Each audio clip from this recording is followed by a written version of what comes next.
Avez-vous entendu parler du DISC? Le DISC, c'est un outil d'évaluation personnelle permettant d'améliorer la productivité, le travail d'équipe et la communication. Il permet d'apprendre à mieux se connaître dans la vie comme au travail. Ce podcast explore différentes voies pour adapter votre style à celui de vos coéquipiers. Vous connaissez le dicton ? Pour s'entendre avec les autres, il faut les étudier. Eh bien, je vais vous apprendre à le faire. Chaque personne possède ses propres traits de personnalité. Le point de vue d'une personne lui appartient et lui est propre. On parle généralement de personnalité ou de tempérament. Pour comprendre les autres, il faut accepter ce simple fait. Tout le monde n'est pas comme vous.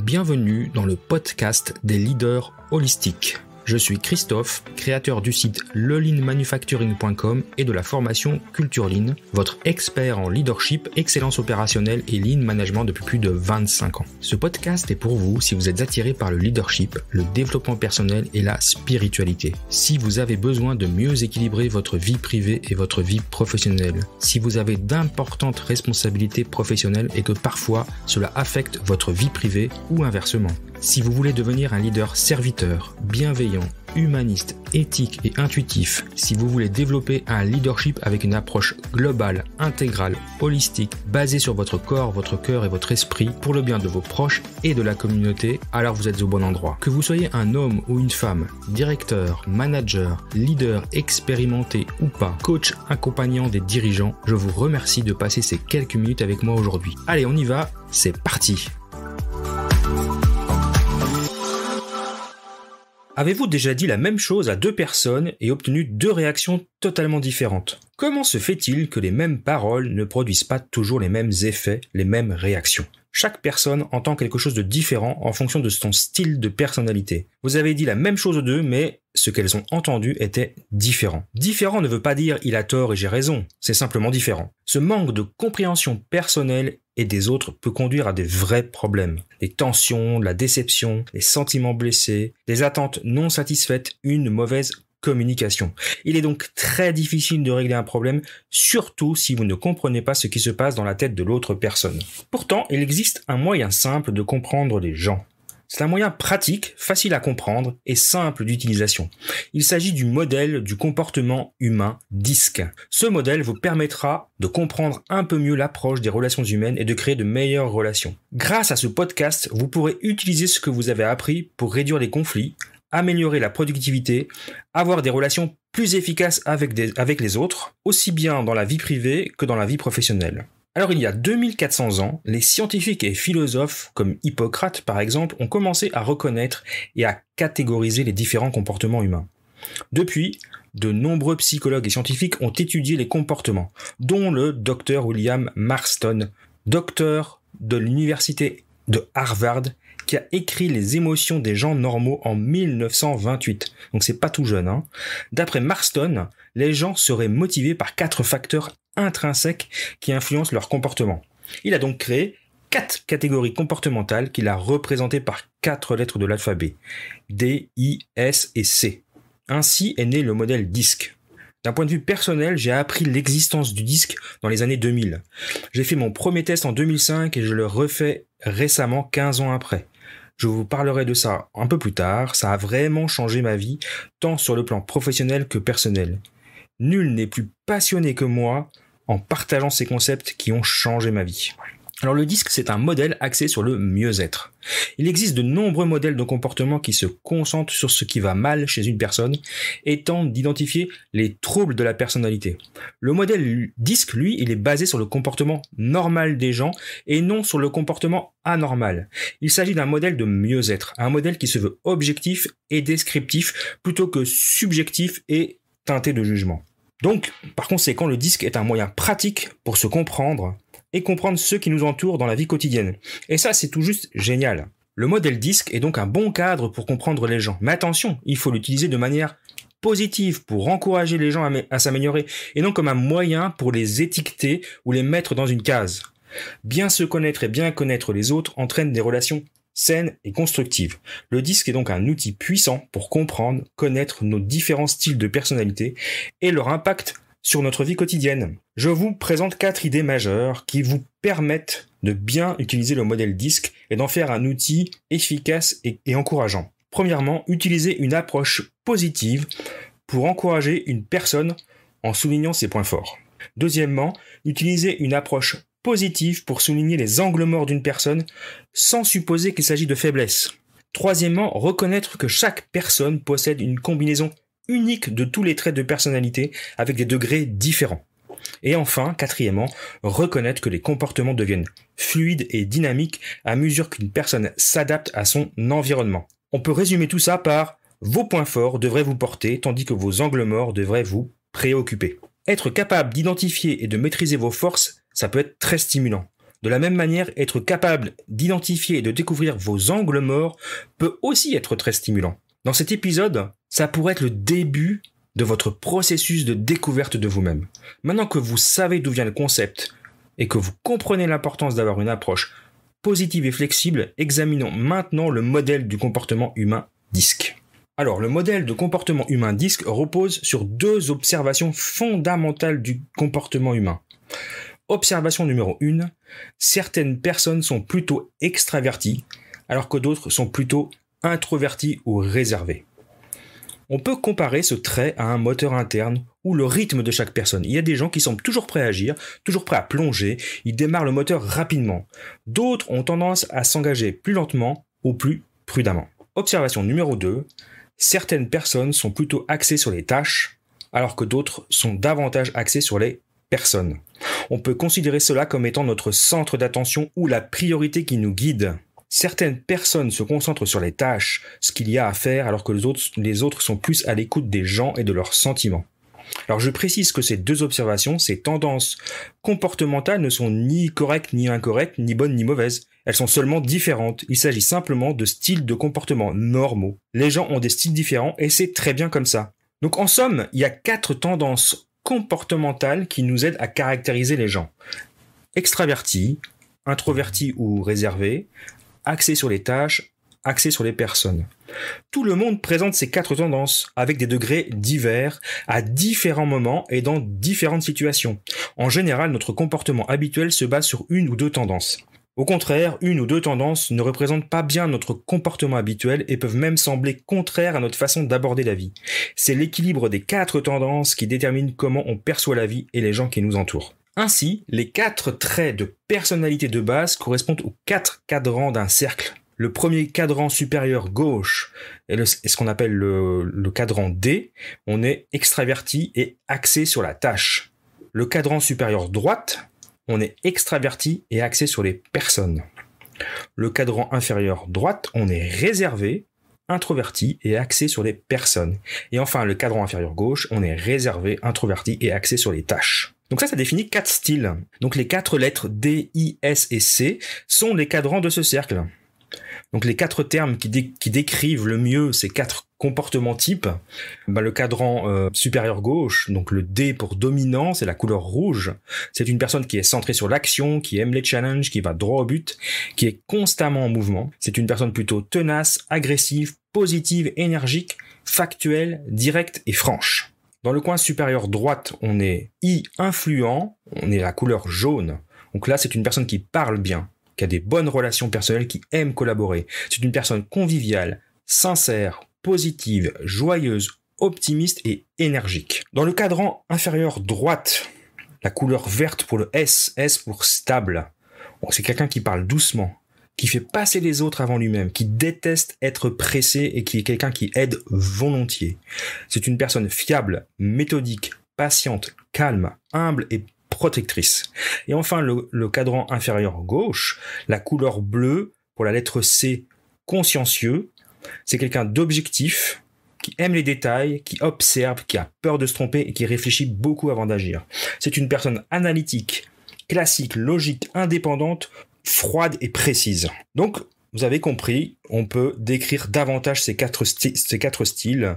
D pour direct, I pour inspirant, S pour serviable, C pour consciencieux. Donc le D, qui est une personne directe, elle est axée sur les tâches. C'est une personne donc extravertie qui se préoccupe avant tout de faire les choses, d'accomplir les tâches, d'aller au fond des choses, d'aller aussi vite que possible pour atteindre le but. La clé du succès pour développer une relation avec cette personne de style D, c'est le respect et les résultats. Le style I, lui, inspirant, il est axé sur les gens. C'est une personne extravertie aussi, mais qui adore interagir avec les autres, qui aime socialiser, qui aime avoir du plaisir. C'est une personne intéressée par ce que les autres pourraient penser d'elle. La clé du succès pour développer une relation avec une personne de ce style, c'est l'admiration et la reconnaissance. Le style S, lui, le serviable, il est axé sur les gens.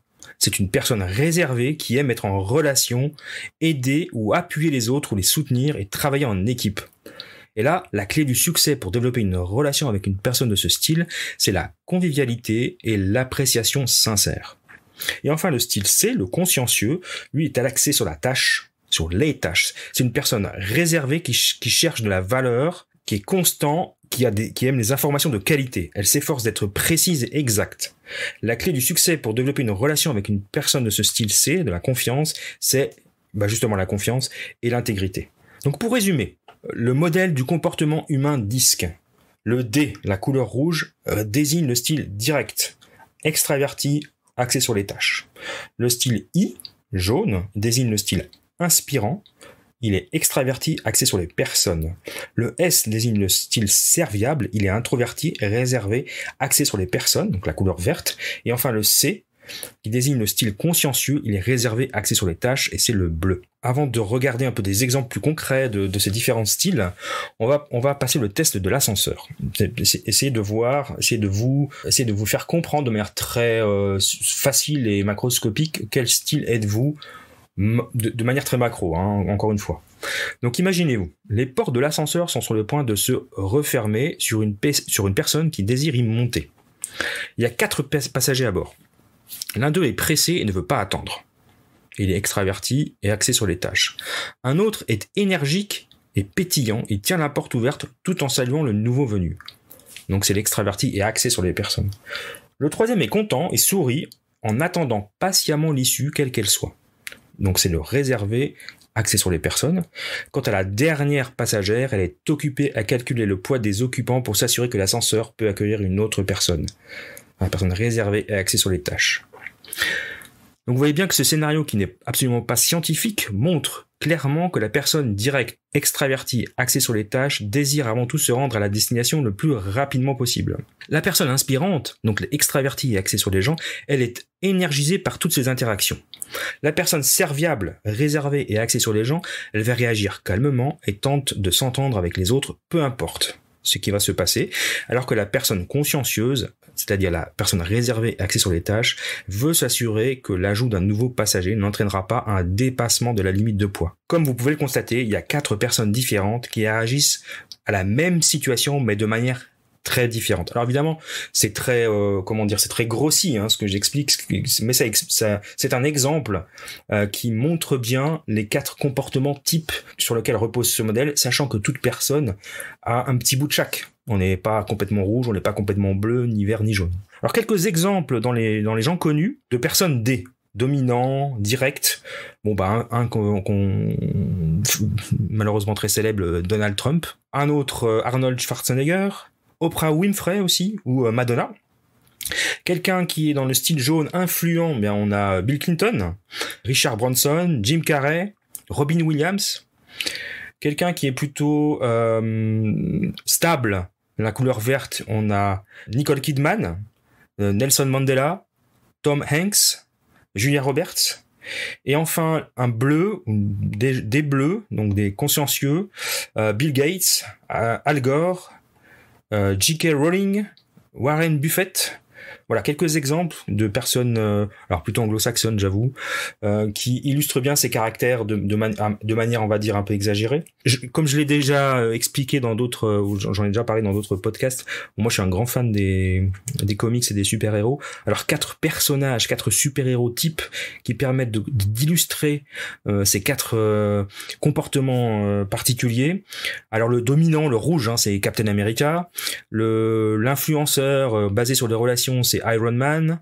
Le consciencieux, c'est plutôt Batman. Et puis le vert, le stable, c'est Charles Xavier, le professeur X dans les X-Men. Voilà, 4 exemples qui peuvent parler peut-être aux plus jeunes ou aux fans de comics comme moi. C'est un modèle qui semble simple, donc l'un des dangers de la simplicité apparente de ce modèle est de croire que vous comprenez maintenant tout ce qui touche à ce sujet.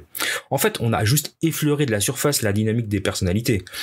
Il y a pas seulement 4 styles de personnalité, en fait on en a identifié 41 combinaisons possibles. Et toutes ces personnalités sont très différentes. Donc c'est juste en faisant changer le pourcentage des couleurs, on observe plus de 40 styles de personnalités différentes et je pense qu'on peut encore aller plus loin.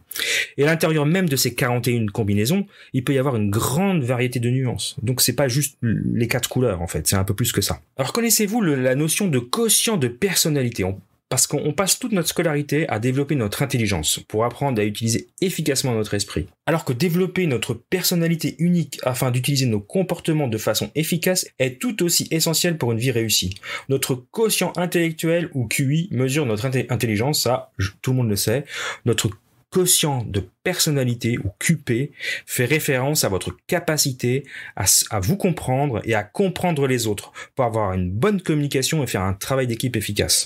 Les études ont montré que les compétences techniques développées par l'éducation et l'expérience, à commencer donc par l'intelligence, ne représentent que 15% du succès au travail. Les autres 85% du succès professionnel vient des aptitudes en relations humaines. Alors donc vos 20 ans, 25 ans d'années d'études, elles ont servi à avoir un diplôme, certes, mais elles ne remplissent que 15% du job finalement. Les autres 85%, c'est votre compréhension de vous-même et la compréhension des autres. Et les compétences interpersonnelles, elles se développent par l'apprentissage de meilleures façons de se comporter et d'interagir. Alors maintenant, je voudrais rapidement, parce que c'est pas l'idée, mais juste pour l'exemple, peut-être parler de mon disque, mon test. Comme je vous l'ai dit, je l'ai fait il y a une quinzaine d'années, puis je l'ai refait récemment. Alors, ce qui est intéressant avec le modèle disque, c'est que on va développer un comportement type de base, qui est finalement votre caractère intrinsèque, votre caractère propre, donc avec des dominantes diverses et variées. Donc typiquement, et puis on va aussi regarder comment vous adaptez votre comportement dans le milieu du travail, en général sous stress. Le milieu du travail étant un peu stressant, c'est-à-dire qu'on va avoir tendance à adapter notre comportement par rapport aux exigences de l'environnement. D'accord, et ça va donner un profil disque différent. Donc on a 2 profils disques. On a le profil disque de base, qui est quelle est votre couleur, vos couleurs, vous pouvez en avoir plusieurs. Et puis quel est votre profil disque adapté, qui est votre comportement sous stress. Alors, typiquement moi je pense que tout le monde aura vite compris que j'étais un vert.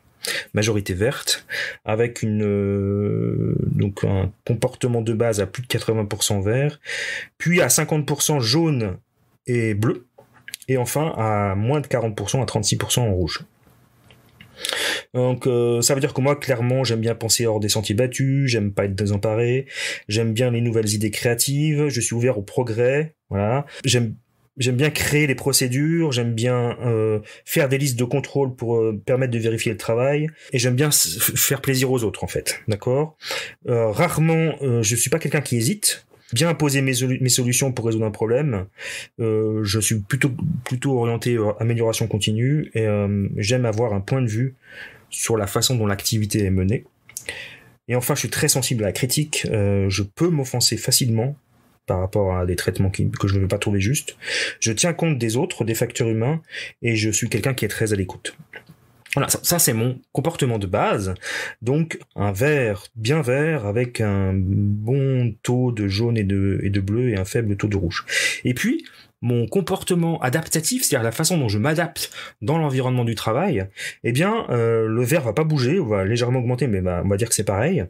Ce qui va surtout bouger, c'est le rouge. Le rouge va augmenter, il va doubler. Donc ça veut dire que si c'est un rouge en augmentation, pour moi ça veut dire que je vais avoir besoin d'indépendance et je vais être capable de m'auto-motiver. Je vais y arriver. Et puisque le jaune ne bouge pas et puis le bleu est en diminution quand je suis dans mon comportement adapté, et donc le bleu va diminuer, va diminuer de moitié quasiment, parce que je vais rechercher plus d'autonomie et plus d'indépendance. Voilà, donc ce type de test permet de bien comprendre comment vous fonctionnez dans un état normal, dans la vie de tous les jours, et comment vous êtes. Et puis ça en général, vous pouvez le faire tous les 20 ans, ça va pas changer. C'est votre comportement de base. Et puis votre comportement adapté, lui, peut évoluer dans le temps. Ça, c'est quelque chose que vous pouvez faire maintenant, le refaire dans 20 ans. Il est possible qu'en fonction de l'environnement de travail, puis en fonction de votre propre vie, de votre propre vécu, votre comportement adapté évolue. Voilà, donc c'est super intéressant parce que ça permet de bien vous connaître. Et puis après, ça permet à vous d'essayer, d'évaluer. Alors l'idée, c'est pas de tester, de faire tester tous vos collaborateurs. Enfin, vous pouvez le faire, mais ce sont des tests qui sont confidentiels, donc vous n'aurez pas accès. Mais c'est de déterminer si dans vos collaborateurs, lequel est plutôt rouge, lequel est plutôt bleu, lequel est plutôt jaune, etc. Et puis du coup, adapter votre mode de management en conséquence. Vous pouvez faire référence au podcast précédent sur le leadership situationnel, mais globalement, dans un leadership holistique, on tient compte justement de son propre comportement interne, à l'état que ce soit au repos, c'est-à-dire votre comportement de base, ou que ce soit en activité, donc sous stress, et de tenir compte du comportement de vos collaborateurs et de leur comportement de base, mais aussi de leur comportement sous stress. Donc je vous recommande de vous informer. Moi, je trouve que c'est vraiment un outil super intéressant. En tout cas, moi, ça a changé ma vie parce que ça m'a permis de me comprendre mieux. Et puis, ça a permis de comprendre beaucoup de mes collaborateurs aussi. Donc, vous pouvez vous informer sur le modèle du comportement humain DISC. Alors, vous allez sur... il y a un site qui s'appelle Insight, qui est très connu. Mais vous tapez dans Google test comportement DISC. Vous pouvez même... Je crois qu'il y a même quelques tests gratuits. Mais bon, je conseille quand même d'investir dans un test. Ça coûte pas très très cher. Donc, faites cette évaluation pour connaître la combinaison exacte des traits de votre forme de profil de personnalité DISC, et puis étudier la façon de déterminer et de comprendre les personnalités des autres. En les observant, on arrive assez vite à savoir si la personne est plutôt rouge, jaune, verte ou bleue. En tout cas, de manière, on va dire, moi, en m'observant, on sait que je suis un vert. Voilà. Mais après, on peut pas savoir que j'ai un bon niveau de jaune et de bleu aussi, par exemple. Ça, c'est plus difficile. Mais au moins, connaître votre dans l'ensemble de vos interlocuteurs, que ce soit vos amis, votre famille et les collaborateurs, de savoir facilement les catégorifier. Et encore, j'aime pas ça, mais l'idée, c'est de savoir comment interagir avec eux, sachant qu'il n'y a pas de bon et de mauvaise combinaison. Et puis voilà, étudier comment vous pouvez vous ajuster pour mieux travailler avec les autres. Et je répète cette phrase pour conclure, je vais répéter cette phrase qui me paraît primordiale. Si je te comprends et que tu me comprends, alors nous pourrons travailler ensemble de façon plus efficace. Voilà, donc j'espère que cet épisode d'introduction au modèle DISC vous amènera à avoir plus de succès dans votre vie. Si vous voulez en savoir plus sur le leadership, je vous propose de découvrir ma formation Leadership Lean qui est disponible dans la boutique du Lean.